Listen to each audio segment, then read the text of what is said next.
Yo, what's up, guys? Welcome back to the channel. APW Sports signing in, and I'm doing something I haven't done on this channel in a really long time, and that's doing some reactions to videos. And I'm going to do my first reaction to a wrestling video ever on this channel. And today we're going to watch a video from Wrestlelamia, and we're going to react to 10 wrestlers that the WWE never wants back. I kind of have a feeling one name is going to be on this list. I haven't seen this video just yet, but I got a feeling one name is on this list, probably two right off the back. But before I get into that, make sure you guys leave this video a like. It continues to help this channel to grow, and it beats the YouTube algorithm. And if you are somebody that's not subscribed, go ahead and click the subscribe button and notification bell so you will not miss any of the videos that I post. But without further ado, let's get right into it.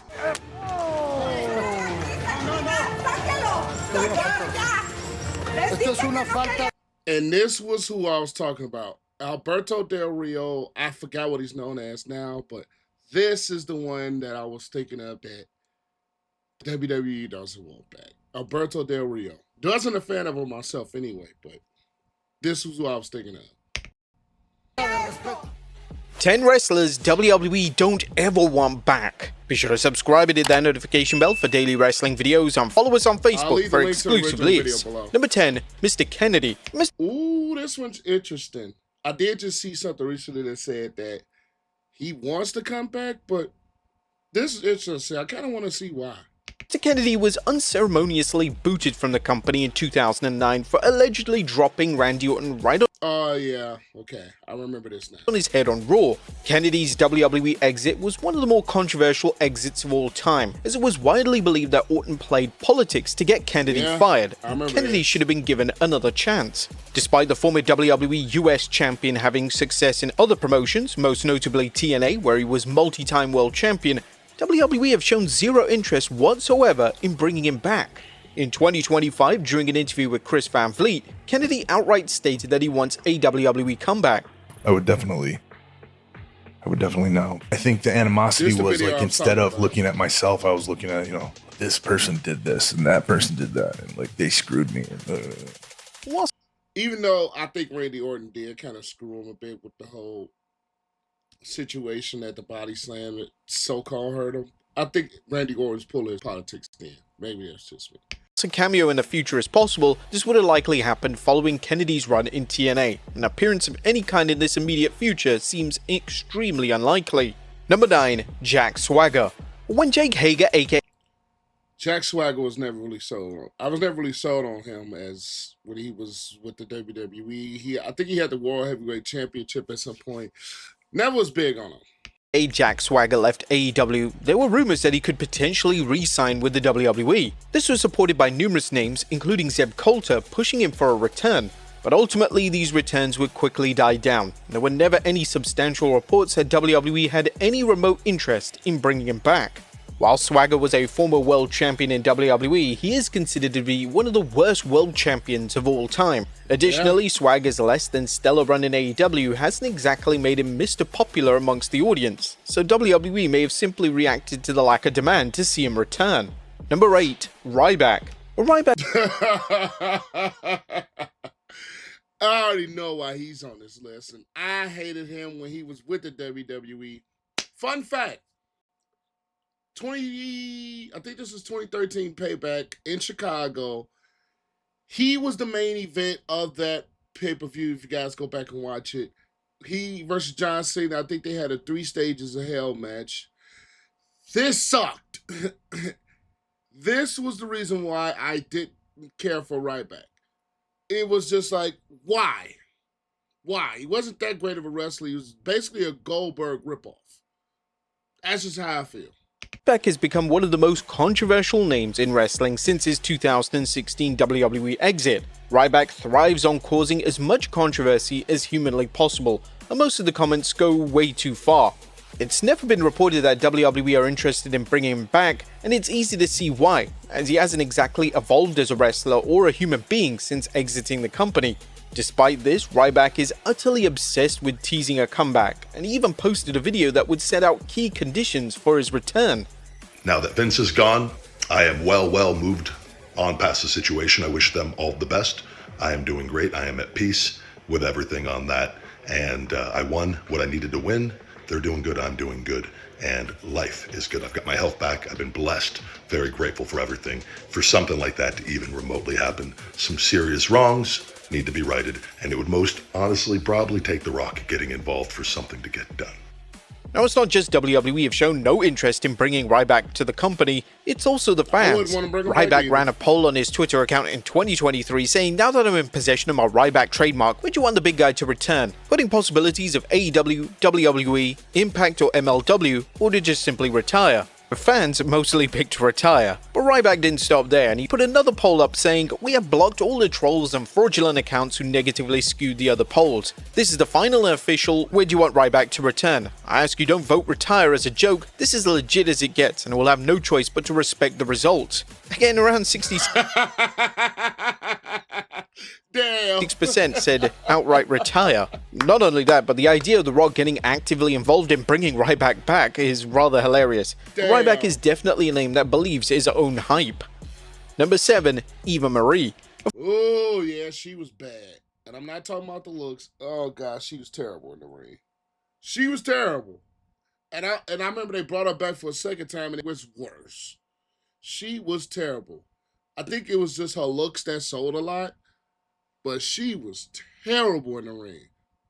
The former WWE star Eva Marie was a name that was given countless opportunities to succeed in the WWE. While she was indeed thrown into the deep end in 2013, she was often paired with experienced women such as Natalya, so there was zero excuse as to why she offered no improvement. Marie would also have training outside of WWE as well as training in NXT. And when she would wrestle, fans began to assume that the run was a running joke, as Marie was one of the worst in-ring workers WWE have ever seen. WWE would even commit to giving Marie a second run in the company during the COVID-19 era. It was hardly a surprise that this was a total bust, and she showed little to no improvement at all in the ring. In the years after her final WWE exit, Marie has continuously teased another WWE run, but it appears that WWE aren't remotely interested in bringing the all-red everything back for one final shot at superstardom. Number 6, Matt Riddle. A behavior... This was the other name I was thinking that there's no chance in hell he's coming back. And budget cuts were cited as two of the key reasons for WWE's release of Matt Riddle. Even though Riddle was known to be somewhat problematic in WWE, he was extremely talented, and to his credit, he remained over with the audience on the main roster. In the years since his Now, he did have a good run, but I think there's a lot of backstage stuff that went on with him. Departure, Riddle spoke openly regarding his interest in another run in the company. During an interview with Developmentally Speaking, the former US champion stated that he would love to come back. Oh, yeah, for sure. If they would ever have me back, I would definitely go back, you know. I think for me, though, I think the amount of time I was working there and the length of time I worked there, I think I was just a little overwhelmed. And then having me go to rehab for a couple months, you know, I don't know if you know anything about rehab. It's not a vacation. It's like fun. It's brutal. And you can never say never when it comes to ex-WWE talent returning, but WWE seems steadfast on keeping Riddle away from the company as much as possible, and they're likely under the impression that it's too much of a risk to bring him back into the fold once more after so much baggage he carries. Number 5, Enzo Amore. Yep, this is another one. He has some backstage stuff, and then yeah. Enzo Amore was a name that could have been a big star in WWE. Amore was incredibly charismatic and he was one of the best talkers in the company. Unfortunately, behavior both inside and outside the WWE was his complete downfall, and when he was released from WWE in 2018, they cut ties with him completely. WWE wanted nothing to do with him, and in a 2019 interview, Triple H would publicly declare that WWE do not want him back, and there was zero interest in him having another run. A crucial factor in WWE having no interest in bringing him back is the locker room. Amore wasn't exactly popular backstage, and he was infamously kicked off the tour bus by Roman Reigns. The majority of names that Amore upset all those years ago are still active in WWE, so they would take immediate issue with him being brought back. Number 4, Velveteen Dream. I forgot that it sold. Actually, let me get this. At one point in time, fans were utterly convinced that the Velveteen Dream was going to be such a star in WWE that they would even fantasy book Dream to face John Cena at WrestleMania. Dream had all the tools, yet sadly his own behavior ruined his entire career. His WWE run was derailed by controversy as he had been accused of sexual misconduct as well as being named in the Speaking Out movement. Since his release, Dream hasn't Okay, now I remember that, yeah.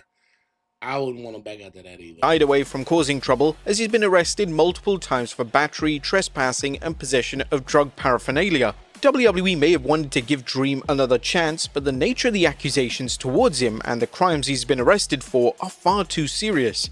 It also doesn't help that in recent months, Dream has been demanding an apology from WWE for their alleged wrongdoing. Ultimately, Dream is a name that is never going to return to WWE. His behavior since exiting the company has all but confirmed this. Number 3 is Zack Ryder. What? I would love to see him. Well, he's Matt Cardona now. I would love to see him back with the WWE. I want to see. I'm interested. When Zack Ryder exited from WWE in 2020, he decided to explore a new path on the independent circuit, as well as making appearances in both AEW and TNA. Ryder's run on the indies would become so successful that he would label himself as the king of the indies. And based on how well he was doing outside the WWE, it was only a matter of time before they asked him if they wanted him to return. But the call, for whatever reason, never came, and according to Ryder himself during an interview with Chris Van Vliet, he's even reached out to WWE to see if they were interested. I'm missing something. I don't know what it is. I've reached out many times. I shouldn't say many, a few times. Every couple of months when something cool happens or I have something to say, hey, look what I'm doing. There's been no offer. Everything's very nice, professional, but there's no offer. And you know what? It is what it is. I'm going to keep working my ass off. Unlike most names on this list, it's hard to work out why exactly WWE doesn't want Ryder back. Yeah, really, Ryder was popular backstage during his him initial run, and with his wife Chelsea Green being a prominent fixture on TV, it would make a world of sense to offer Ryder another deal. Number 2. I would love to see Matt Cardona back at WWE. I enjoyed a bit of his Zack Ryder run. I would love to see him back as Matt Cardona in WWE. I would love to see it. Dean Ambrose. The former WWE champion Dean Ambrose was highly critical of WWE when he left in 2009. Now, I do remember this, and he ain't wrong, because some of the stuff that they stuck him with when he was out, it was terrible. Some of the, especially the gas mask thing, it was terrible.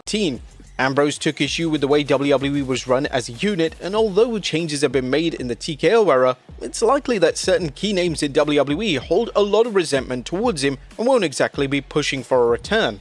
It's unlikely that Ambrose, who now uses the name Jon Moxley in AEW, would even want to return. He's presented as the top star in the company, and he's in the midst of a substantial run as AEW World Champion. The only time it could look like a viable option for him to return to the company would be a Hall of Fame induction, this induction of course being alongside his Shield stablemates Seth Rollins and Roman Reigns. And number 1, Brock Lesnar. I don't want to see his ass back. I don't want to see him back. We know the reasons. I'm not going to say it. I'm going to let the video do it, but I don't want his ass back either. If anybody I hate more than anybody that's been in WWE is Brock Lesnar.